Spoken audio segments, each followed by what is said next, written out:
Hey everyone, and welcome to Episode 2 of Parallel Magic, the science fiction and fantasy book show. So today, Jonas and I, Kate, will be talking about Illuminae by Amie Kaufman and Jay Kristoff. How's it hanging, Jonas?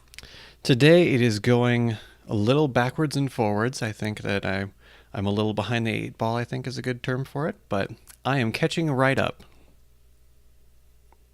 Right on. Well, and maybe that glass of wine you're drinking will help. It should. I am having myself a glass of wine, and for those of you who don't know Kate, she is works around, I should say, wine. That's a good general terminology for it, right? Yeah, I'm a copywriter at a wine marketing company. So, for better or worse, I've learned quite a bit about wine over the last 2 to 3 years. So me, when I come in and I say, I'm drinking wine, she's like, oh, what kind? And I just, red? Like it's one of those things where I shouldn't have even said anything. I should have just picked a different drink. But That's okay. yeah, what is it that you are drinking today for our episode? So now that we've gone ahead and made me sound like a wine snob, I'm drinking a glass of champagne. Well, the reason I picked champagne is because in the book, there are actually a couple moments where things are looking really bad and the characters joke about, well, I guess we won't be popping any champagne later. So Exactly. it seemed appropriate. But funny story, I'll bring myself down here. Even though I'm a wine snob and I'm almost 26, I had never opened a bottle of sparkling wine by myself before. Oh. I always make other people do it because I'm a pansy. Are you afraid of the sound or the cork like flying around the room? A little bit both. So what I did was I went out on the back deck and my super supportive husband filmed me. And I opened the bottle. I'm going like really slow with the cork. And there's this huge pop and it flies like 15 feet into the yard. And I had to go and hunt for it. So thank God I didn't do it inside because I would have broken something and I cannot be trusted. That's what we learned. That's the moral of the story. Have at least a good 15 feet ahead of you so that you don't break shit. Yes. Yeah. So anyway, enough about like me embarrassing myself. Let's get into the book. Let's get into the book. Okay, so we're doing Illuminae, like as you said, and a brief synopsis that we got from the blurb off of Goodreads is thus. It says, this morning, Katie thought breaking up with Ezra was the hardest thing she'd have to do. This afternoon, her planet was invaded. The year is 2575, and two rival megacorporations are at war over a planet's little more than an ice-covered speck at the edge of the universe. Too bad nobody thought to warn the people living on it. With enemy fire raining down on them, Katie and Ezra, who are barely even talking to each other, are forced to fight their way out of an evacuating fleet with an enemy warship in hot pursuit. But their problems are just getting started. A deadly plague has broken out and is mutating with terrifying results. The fleet's AI, which should be protecting them, may actually be their enemy. And nobody in charge will say what's really going on. As Katie hacks into tangled web of data to find the truth, it's clear only one person can help her bring it all to light. The ex-boyfriend she swore she'd never speak to again. And then there's a briefing note told through a fascinating dossier of hacked documents, including emails, schematics, military files, IMs, medical reports, interviews, and more. Illuminae is the first book in a heart-stopping, high-octane trilogy about lives interrupted, the price of truth, and the courage of everyday heroes.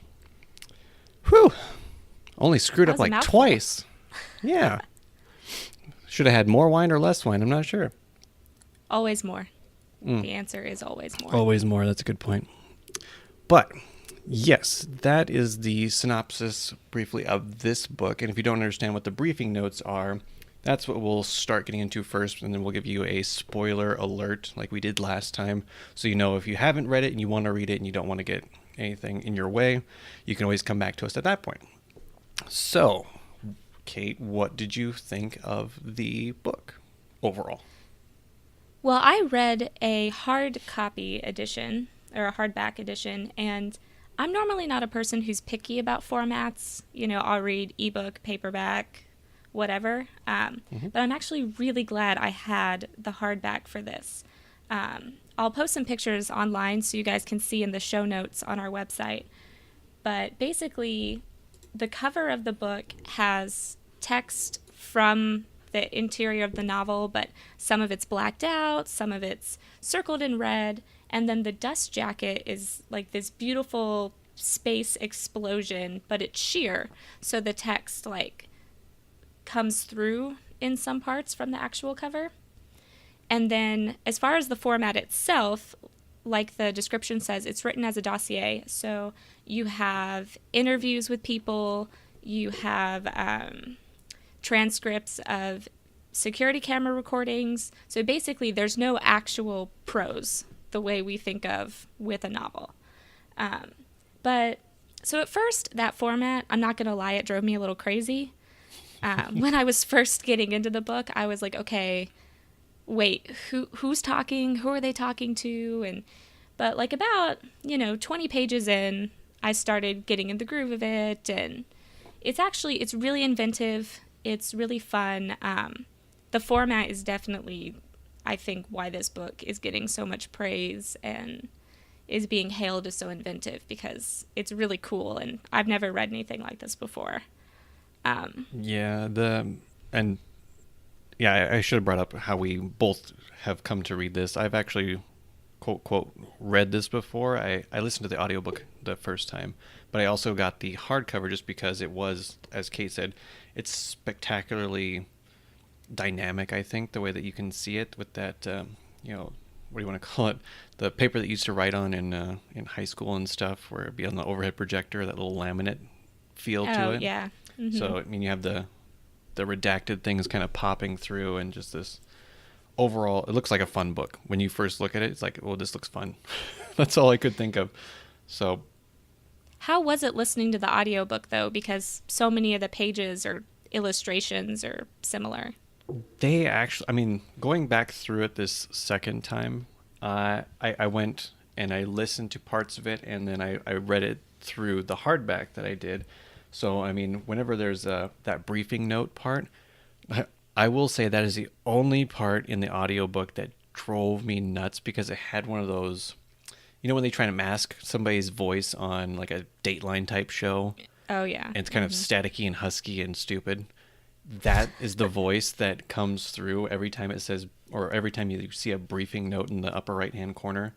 Mm-hmm. And every time it did, I just cringe a little bit, just like, oh God, shut up. Just go. But they handle it. I mean, they go through whoever the what do you want to call it, director, producer might be for this. They went through on all these parts, because anything that is blacked out, because in the beginning it says that they've redacted all the swear words, and they did. That's a swear word is blacked out. Anything that is unworthy is crossed out, but they still speak it because you can see it. Mm-hmm. Some of the little parts in there, like when there's a part that the file is being deleted, and we can see on the page that little chunks of words are getting taken out, each line at a time, until there's absolutely nothing. And in the audio version, it just kind of fades out. So they do really creative things to try and incorporate everything that you're supposed to see on the dossier, but don't get a chance to. So there are points to that, and you get a sense of more of the character, I think, because when they have diary entries or the IM messages between certain people, the characters actually come out a little bit more, so you kind of get more of a snarky tone from Ezra than you do just reading him. Nice. And some of the accents that they incorporate for some of the people that are on the ship, they're great.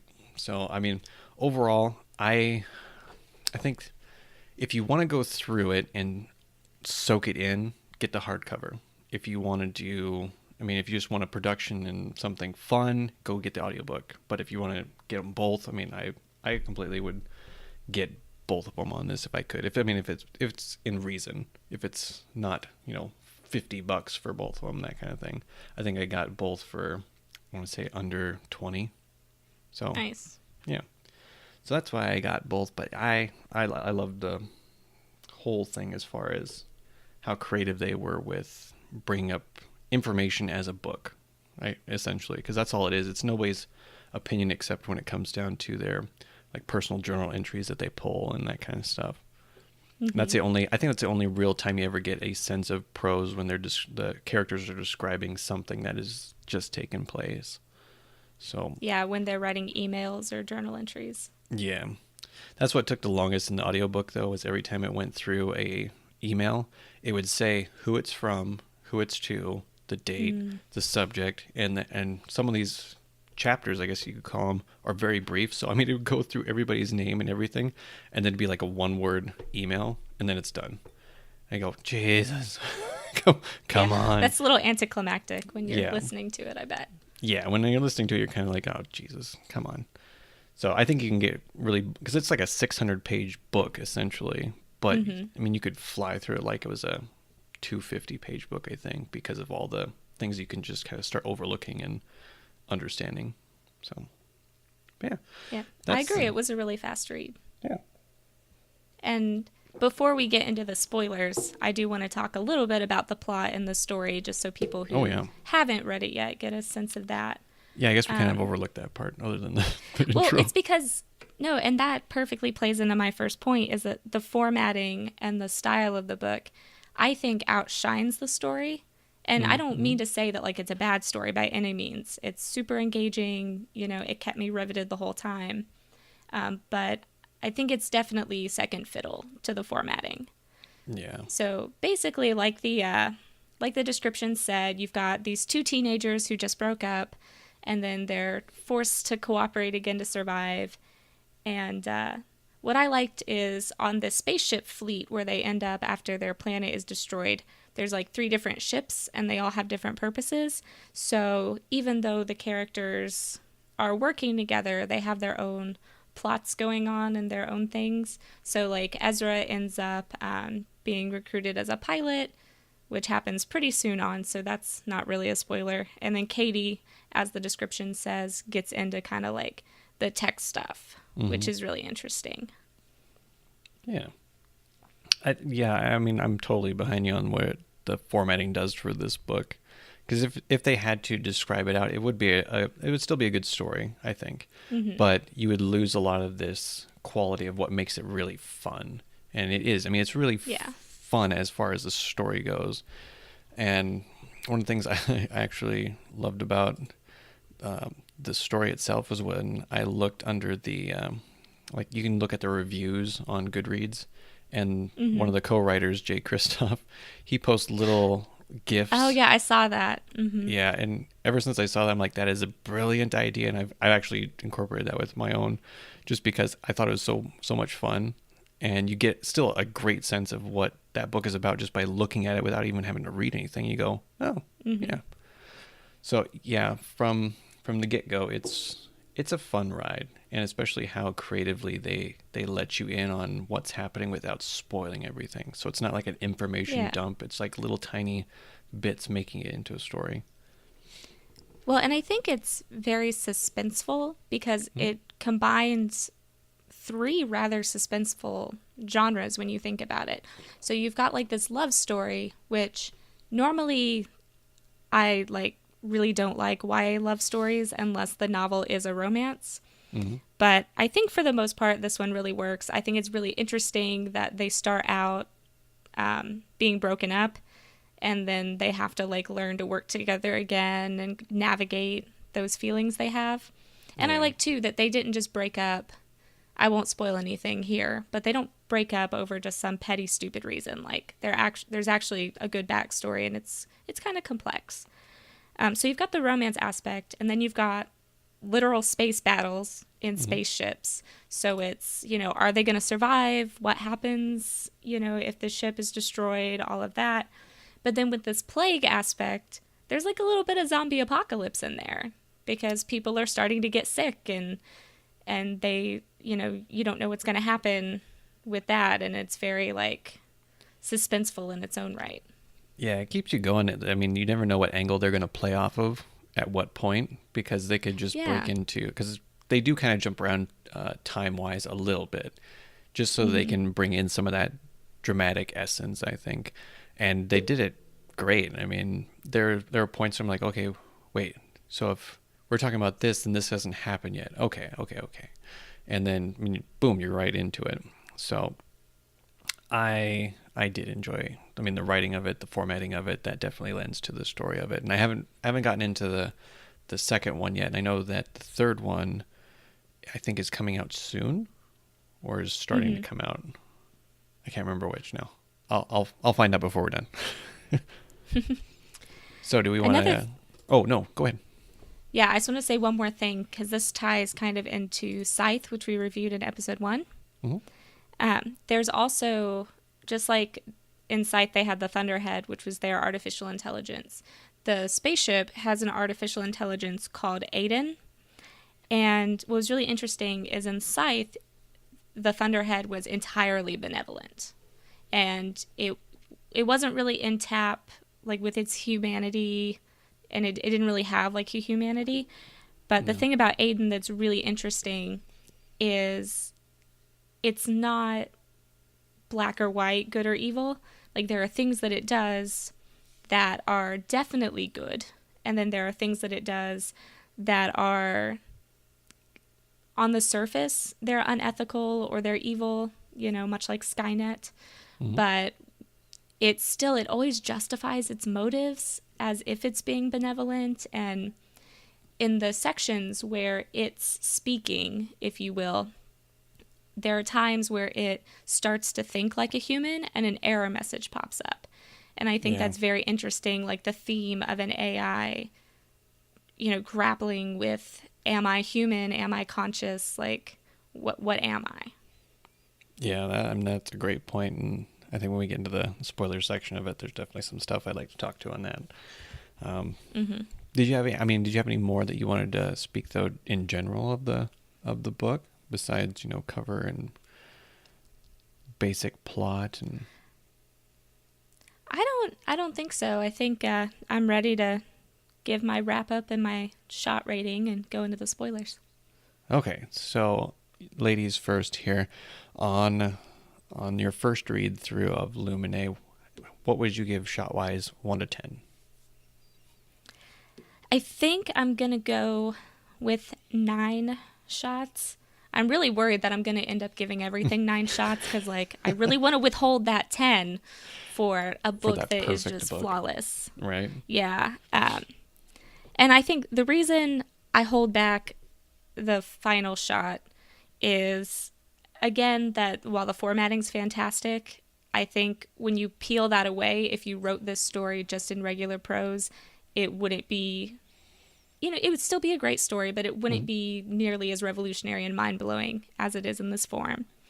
And then I'll talk more in the spoiler section, but being suspenseful, there are some twists, and I saw some of them coming, so it was kind of like not a letdown necessarily, but it was like, oh, I'm right.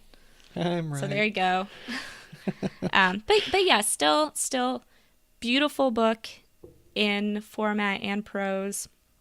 Definitely recommend for people who like sci-fi, and you don't have to be a total space nerd to understand what's going on. So that's always a plus. So 9 out of 10 for me. Yeah. And I'm kind of the same way as you are, as far as when you give that 10th shot out where you want to be blackout drunk. It's hard to do at this point, just because, well, we've only reviewed 2 books, this one and Scythe, and I thought Scythe was great. So for anything to top that, it has to be better than that book. And like you said, there's certain aspects where if I have to put a judgmental microscope over something, you pretty much nailed it. If the formatting was a slightly bit different, that would be one thing. And even if I just went, well, this is how it was written, and this is, if we took every book and did it this way, it might be different. True.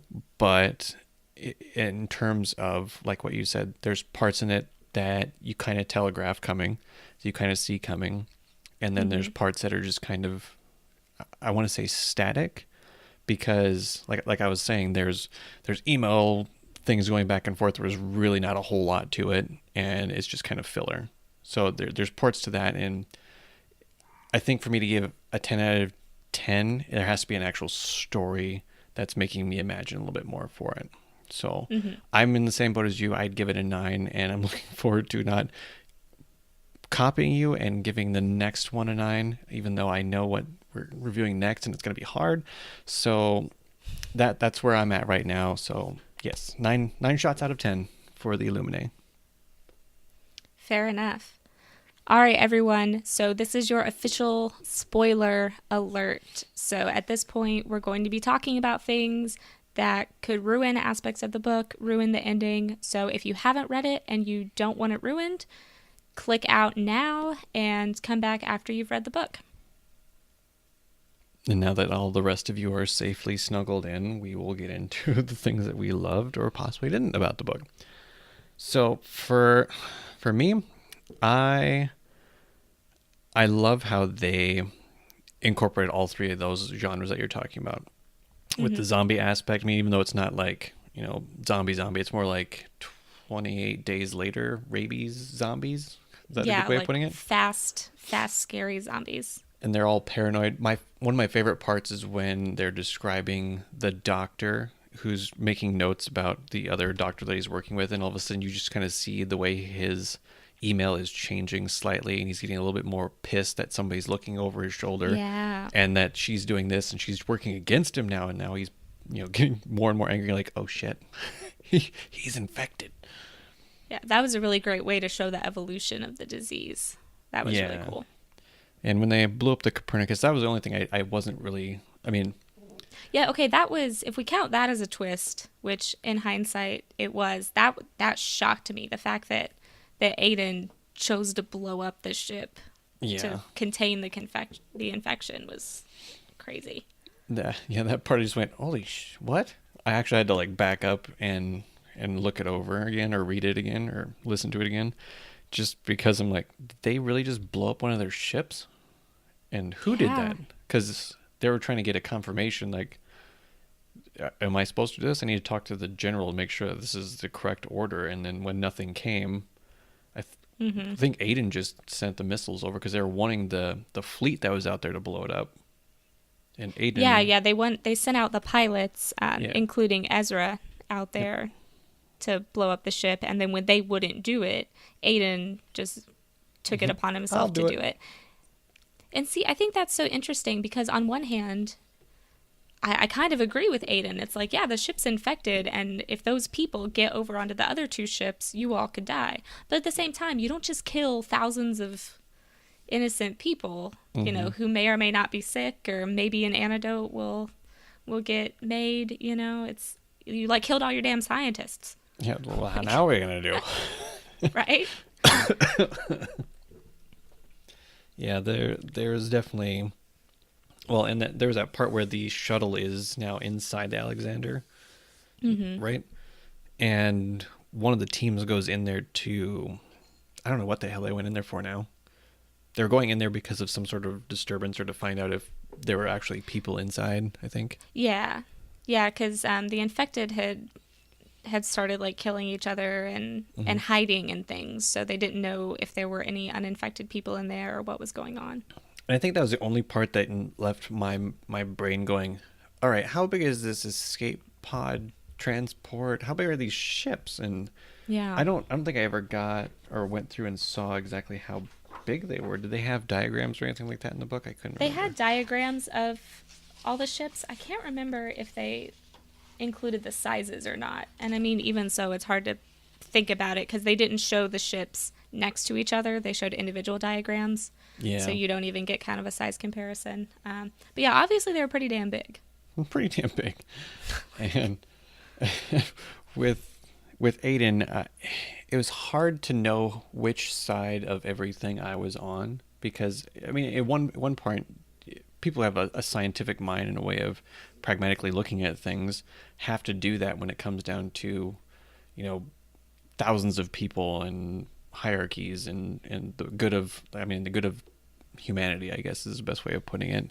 Because if they have a disease that Aiden can identify as, incurable or, highly infectious or volatile, anything like that, he's going to see it as a threat. And when there's twice as many people on Alexander and Hypatia that are left, he wants to make sure that none of them are going to get infected, which is why he blew up the ship. Yeah, it's one of those things that it was a logical choice, but it's not the choice a human would have made. No, I think. I wouldn't think so. I think when you put that big of a scope on it, you kind of look at it like, that's a lot of damn people you're going to blow up for no reason. I mean, in my mind, just keep them on their ship. I don't think that they are in their right mind, so they're not going to know how to fly it or fly away. But maybe that's one of the things that Aiden took into account, that what if one of these people tries to pilot the ship away, because at that point they were disabling Aiden, I think, or shortly after that, so that they couldn't even move. Yeah. They're just kind of floating in space. And but in the other side of, or on the other side of that coin, you had Alexander's not captain but general, I think. Mm-hmm. And he executed 2 of the pilots who didn't follow orders, and instructed their people not to follow orders and just wouldn't keep quiet. And then you look at that aspect and go, well, that's not somebody acting with much humanity either. I would just put them in the brig or do whatever you need to, and understand that they're coming from a bad place to follow out that court order. Because he did that, I thought it was very beautiful irony that Aiden ended up killing him, because he killed people for not listening to the AI, which had questionable judgment, and then the AI ended up killing him. And I mean, I did have sympathy for him. I don't want to sound like a total monster, but I kind of felt like his death was very poetic. I was okay with it. Yeah, I definitely think that the just desserts got to that guy in the end. So I'm like, yep, that's what you get. So another twist that's in the book, which I want your 2 cents on, is Aiden, the AI, lies to Katie and says that Ezra died to get her over to the Alexander to fix him, him being the AI, so that they can defend the ships from the incoming battle cruiser. And I don't know, maybe I'm just cynical. I did not believe that AI for a second. I was like, nope, he's not dead. I'm like, you don't kill a main character off screen, bitches. Like, this doesn't happen. Like, you have to in-depth detail that one out for me to actually think that that's going to come to light. And when you speak of it in the blurb of it, it basically tells you it's a trilogy. So you're going to kill off one of the main people in the very first one? No. But the fact that Aiden was able to lie to manipulate the outcome that he needed, that's what always sent my mind going, like, holy crap, if you get to that point where artificial intelligence becomes, manipulative, because it knows what it needs to have done, and it knows what it will take for a human to do it. I mean, you're seeing all that science, that technology, and statistics and probabilities, and narrowing it down to a human emotion, and then all of a sudden, it can play poker with you and shit. So yeah, it was one of those points where I'm like, you don't want to trust this thing too far. I mean, even though you're kind of rooting for it because you understand from an outside perspective what should happen, but if the people in there, its life is linked to the survival of the humans in the story, because if the AI can't work, they can't defend themselves, and they're all gonna die. So you are rooting for it in a way, but not because you necessarily like it, but because you want it to help the people. Right. It's one of those asshole characters like, yep, we're gonna need him. you can't get rid of him. Help him out. What I like at the end, though, is Katie and Aiden did kind of come to an understanding, and I think Aiden did kind of get attached to her and care about her as much as it can.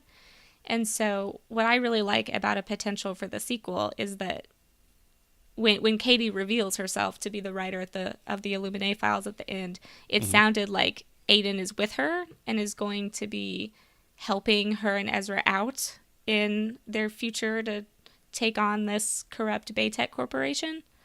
So I thought that was a really cool evolution of Aiden's character. Yeah, I mean they definitely knew what they were doing as far as lengthening it out into a trilogy. And Mm-hmm. I have the second one, and I'm just like itching to break it open and see what it's like. And I did look the third one. It's called Obsidio. The second one's called Gemina, or Gemina. Sure, Gemini. sure. Let's call it Something. whatever you want. Whatever you want. And Obsidio actually comes out March 13th, so we got a little over a month when you're hearing this to pick up a copy or get caught up. And like we said, it's quick reads. It's fun. I mean, it's not one of those books where you're gonna read it once and go, "That's it. That's all I need." I mean, I can go back on this one, I think, Yeah. at least a couple of times and not really lose any flavor to it. Well, even just to flip through it again and look at the illustrations and the layout. Yeah. So the like final twist of the book, I feel so stupid that I did not see it coming. But like the whole reason Ezra dumped Katie was that he didn't want to go out she wanted to leave the crappy ice planet, and he was like, "No, I want to stay here. You know, my dad's here. It's safe." And it's revealed that his mom is like evil, and he doesn't want to be found by his mom. And that happens like somewhere halfway, 3/4 through the book. And I was like, okay, so we'll meet his mom in a later book, or she's part of like the space mafia or something, whatever. Space. But then, well, you know, Oh I'm yeah, sure that that's got to be a exists. thing. Yeah. And then at the end, it's revealed that she is the head of Baytech, who blew up the ice planet and started this whole thing, and is also the one that Katie is giving this dossier to.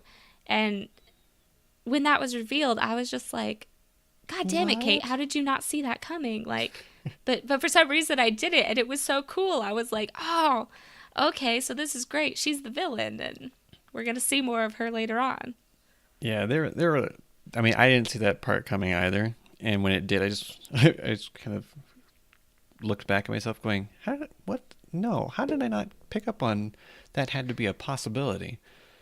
But it's fun when you can get a book that actually just kind of sneaks one under your nose, and you just go, "Oh, God, yeah, duh." Yeah.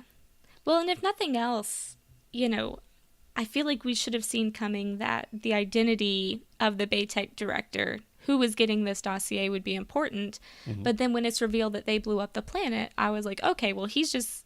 and again, I like horribly sexistly assumed this evil person was a man. So I'm sorry, men. Yeah. And I'm sorry, ladies, for not assuming we could be evil masterminds. I know better personally from that. Yeah. You do have some of that coming. Yeah. It's in there. It's in there. So anyway, so I knew that person had to be important, but then I was just like, oh, they're important because it's all their fault. But yeah, so I don't know. Good on Amie and Jay for sneaking that one in there. Good for them.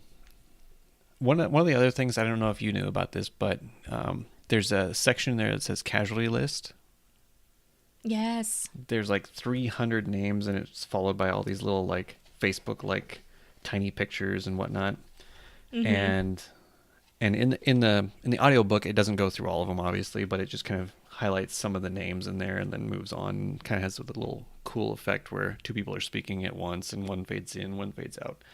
But in the first one, second one, I'm not sure about the third one, you could actually try and get your name in the book as one of the casualty list members. Oh, So you'd cool. always be in that book. And I don't remember exactly what they were doing for it. I think in the first one, it was just like, hey, if you subscribe to this, not podcast, but, blog or whatever, or mailing list, then you could be on the casualty list. And I don't know why I didn't do it, because clearly I liked the book, but some part of me is like, nah, I don't want more spam. Dumbass.